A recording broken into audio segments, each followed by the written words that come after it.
Hi, everyone. Dan Eisner here from ZLC Employee Benefit Solutions. My passion is to work hard to find better ways for employee benefits.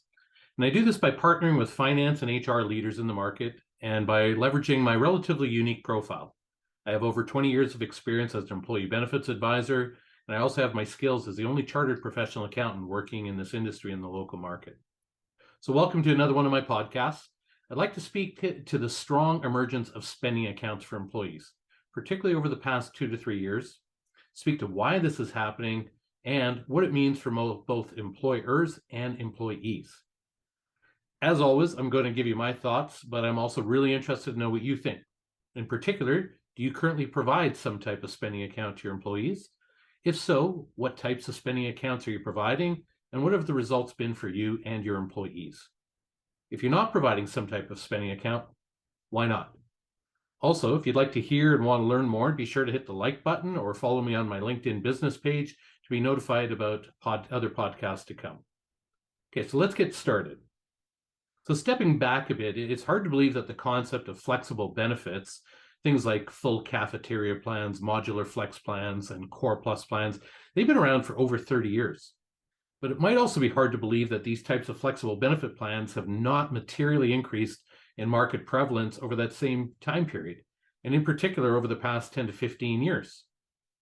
So we really have to ask ourselves, how could that be when employees consistently indicate that they're looking for more choice and flexibility in their employee benefit plans? As well, this trend is hard to understand given that employers have also been looking for ways to generate more value from their employee benefit plans in order to attract and retain the key talent that they need to run their companies. So based on our experience at ZLC Employee Benefit Solutions, there's likely a very good reason for this. Flexible benefits plans generally increase costs, sometimes significantly, both in terms of claim costs and the time and resources required around administering and communicating these types of plans. But let me clarify something here. I am specifically referring to flexible benefits plans, like I mentioned, full cafeteria plans, cost plus plans, modular flex plans. However, based on data from the Conference Board of Canada and their last benefits benchmarking report in 2019, there was already an increasing trend around providing more choice and flexibility to employees in a significantly simpler way. More plan sponsors are addressing their employees' needs by providing things like healthcare spending accounts and taxable spending accounts, or by providing my personal favorite, a hybrid spending account. So let's get into some of the details for the different types of plans. So healthcare spending account provides an annual dollar credit allocation to employees that can be used to reimburse a number of different benefits expenses not covered under a traditional plan, most often the extended health and dental costs. They are relatively simple to administer and simple to communicate to employees, and the costs under these types of plans are essentially fixed since you fix those credits, and thus not necessarily subject to the typical benefits inflation that I've spoken to before that increases from year to year. These plans can be structured so that those credits, if they're not used by employees, can simply expire at the end of the year, or they can be designed that the plan can carry forward those credits to future years.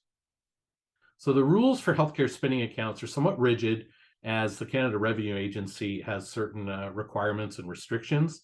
But in return, if you live by those rules, any amounts paid to an employee out of a healthcare spending account does not generate a taxable benefit. So while not quite yet offered by the majority of benefit plan sponsors in Canada, healthcare spending accounts have definitely increased in prevalence over the past couple of years, and more so in certain industries like the high-tech sector. So on the other end of the spectrum, we have taxable spending accounts. They're also known as wellness accounts, fitness accounts, lifestyle accounts. But taxable spending accounts, again, provide dollar credits to employees that can be used to reimburse certain expenses, but the range of expenses is much broader than things covered under a traditional employee benefits plan.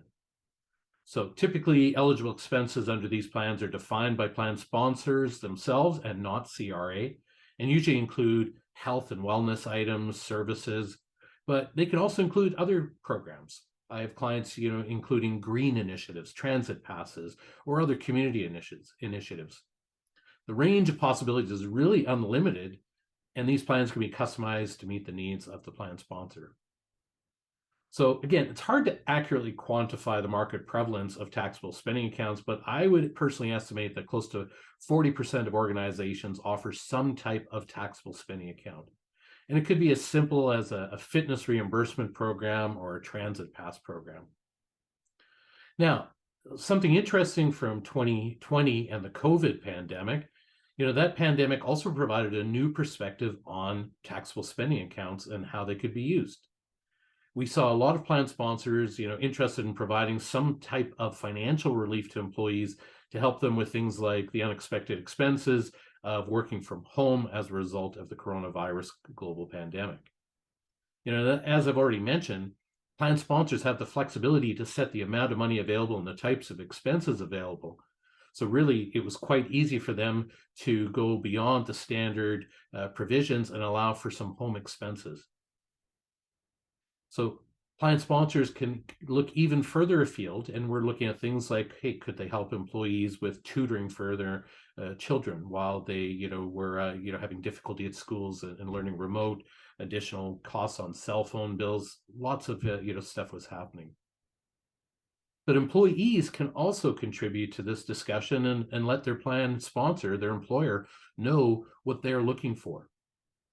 So while I truly hope that COVID-19 is finally going to be behind us, we did get to see how a taxable spending account could help with this type of situation, which likely could help us with any future similar situations or unexpected circumstances that we run into.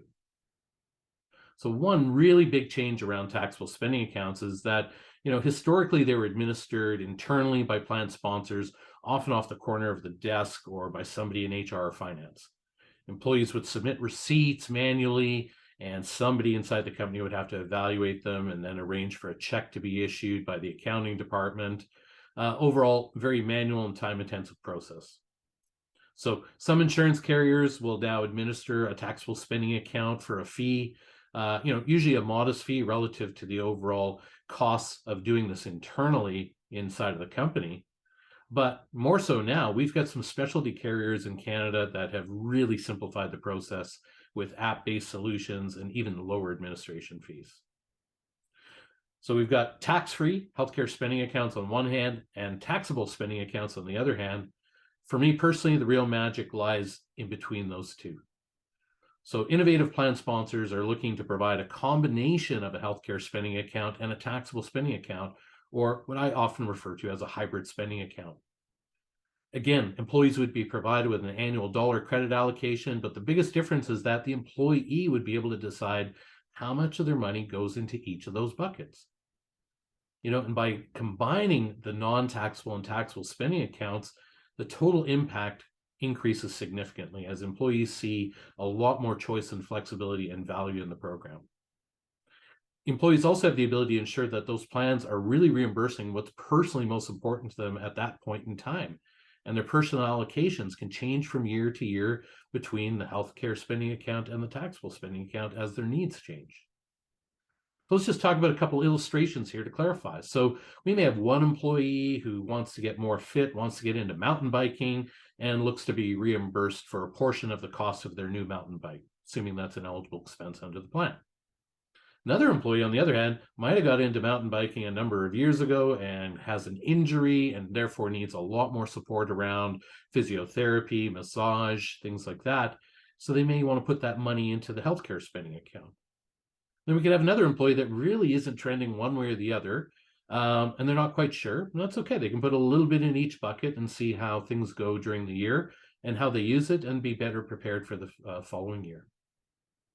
What they all have in common, though, is that their allocations meet their personal needs. More importantly, what I find is when people talk about their spending accounts with their friends, people want to know where they work and how it is that they get a hybrid spending account, and they're likely a little bit jealous about what their friends may have. But we're also seeing most recently how hybrid spending accounts, taxable spending accounts can help with other initiatives, particularly around diversity, equity, and inclusion.